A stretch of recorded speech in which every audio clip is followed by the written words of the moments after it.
최근 부동산 강풍으로 집값이 오르면서 점점 내 집 마련이 어려워지고 있습니다. 우리는 왜 그토록 내 집, 나만의 공간을 마련하고자 하는 걸까요? 실질적으로 주거 공간이 필요한 이유도 있겠지만 심리적으로 타인과 나를 경계짓는 공간, 즉 안정감을 느낄 수 있는 나만의 공간을 원하기 때문일 것입니다. 공간은 우리에게 감정을 불러일으킵니다. 그리고 우리는 다양한 공간에서 다양한 감정들을 느낍니다.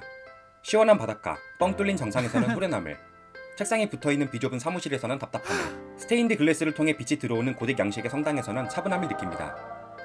이처럼 물리적 공간이 바뀔 때 우리는 마음 상태가 바뀌는 경험을 합니다. 하지만 공간은 우리의 감정에만 영향을 미치는 걸까요? 공간은 감정뿐만 아니라 우리의 사고, 행동 패턴에도 지대한 영향을 미칩니다. 2004년 미국 샌디에고에서 신경과학자, 건축가들이 모여 신경건축학이라는 분야를 만듭니다.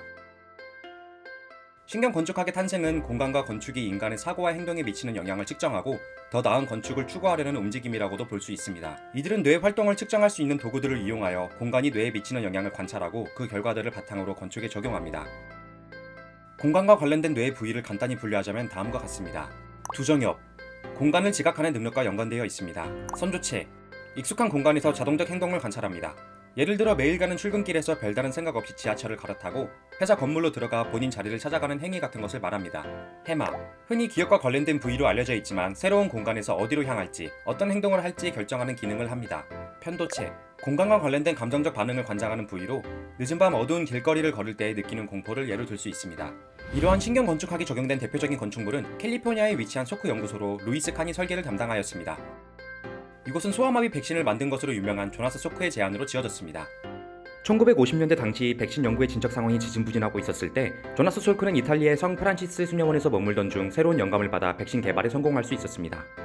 성 프란시스 수녀원은 기본적으로 층고가 높고 건물 내부 각각의 공간이 다양한 모양과 넓이를 가진 특징이 있었습니다. 이러한 개인적 경험을 토대로 솔코는 연구자들의 창의성을 증진시킬 수 있는 건축물, 즉 솔코 연구소를 기획하게 됩니다. 이 건물의 내부 층고는 굉장히 높고 건물 중간에 중정이 있어 하늘, 구름의 변화, 해가 뜨고 지는 것 등 자연의 변화를 건물 한가운데서 볼 수 있는 것이 특징입니다. 이 건물로 연구소가 옮겨진 후 연구자들이 더 창의적인 아이디어를 내었다고 알려져 있습니다. 실제로 2007년 미네소타 대학에서 시행한 연구에서도 층고가 높아질수록 피험자들의 창의적 업무의 퍼포먼스가 올라간 반면 층고가 낮은 곳에서는 미세하고 단순 반복 업무의 퍼포먼스가 향상된다는 결과를 보여주었습니다. 이번에는 공간이 인간의 감정에 미치는 영향을 분석 심리학의 관점에서 살펴보도록 하겠습니다.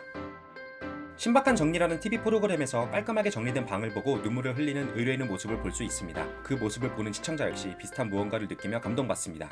물리적 공간이 바뀌었을 뿐인데 왜 사람들은 울고 감격하는 등의 격한 감정적 반응을 보이는 걸까요?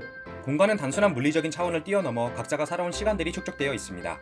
그 시간들을 보내며 인간의 내면에는 특정한 정서가 형성되며 공간은 시간과 만나 정서적 차원을 지니게 됩니다. 융의 콤플렉스 반응 개념을 도입해서 설명하자면 신박한 정리라는 프로그램에서의 의뢰인은 꽤 오랜 기간 동안 같은 공간에 거주하면서 지금의 상황이 불만족스럽지만 어쩔 수 없다는 인식이 습관처럼 굳어졌고 이러한 인식은 현재 공간을 탈피하고 싶다는 탈피, 변화의 콤플렉스를 형성했을 가능성이 있습니다. 즉, 여태까지의 삶의 방식을 바꾸고 싶었지만 정체되었던 그 소망이 프로그램의 기획으로 이루어지면서 의뢰인은 극적인 반응을 보였다고 할 수 있습니다. 이것을 보며 공감하는 시청자들 역시 변화하고 싶은 욕구를 가지고 있었기 때문에 의뢰인을 보며 그 감정을 공감할 수 있었던 것입니다.